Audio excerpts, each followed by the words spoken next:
Hello students, നമ്മളിന്ന് 7th ക്ലാസ്സിലെ unit 4 reciprocals ആണ് എടുക്കാൻ പോകുന്നത്. റെസിപ്രോക്കൽസിൽ നമുക്ക് കുറച്ച് കാര്യങ്ങൾ മാത്രം മനസ്സിലാക്കിയാൽ മതി, നമുക്ക് പ്രോബ്ലംസ് ഒക്കെ ഈസി ആയിട്ട് സോൾവ് ചെയ്യാം. സോ എന്താണ് റെസിപ്രോക്കൽ എന്ന് നമ്മൾ മനസ്സിലാക്കണം. അപ്പോൾ നമ്മളിപ്പോൾ 10ന് നമുക്ക് പറയാം 2 times of 5 ആണ് 10 എന്ന് പറയാം. അതേപോലെ തന്നെ നമ്മൾ 1/2 of 10 എന്ന് പറയുന്നത് 5 ആണെന്ന് നമുക്ക് പറയാം. ഇപ്പോൾ ഒരു 3/4 എന്ന് പറഞ്ഞൊരു നമ്പർ എടുക്കുകയാണെങ്കിൽ 3/4ൻ്റെ റെസിപ്രോക്കൽ കണ്ടുപിടിക്കുന്നത് എങ്ങനെയാണെന്ന് വെച്ചാൽ നമ്മളത് നേരെ തിരിച്ച് എഴുതിയാൽ മതി. 4/3 അതാണ് 3/4ൻ്റെ റെസിപ്രോക്കൽ എന്ന് പറയുന്നത്.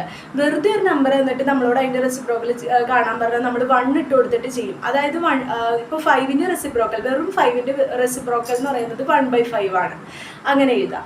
ഇനി നമ്മൾ നോക്കുന്നത് റെസിപ്രോക്കൽസ് എങ്ങനെയാണ്. Product and reciprocal of A multiplying product and reciprocal of A function എന്ന് പറയുന്നത് 1 ആയിരിക്കും. അതായത് 3/4 × 4/3 എന്ന് പറയുന്നത് എപ്പോഴും 1 ആയിരിക്കും നമുക്ക് കിട്ടുള്ളൂ.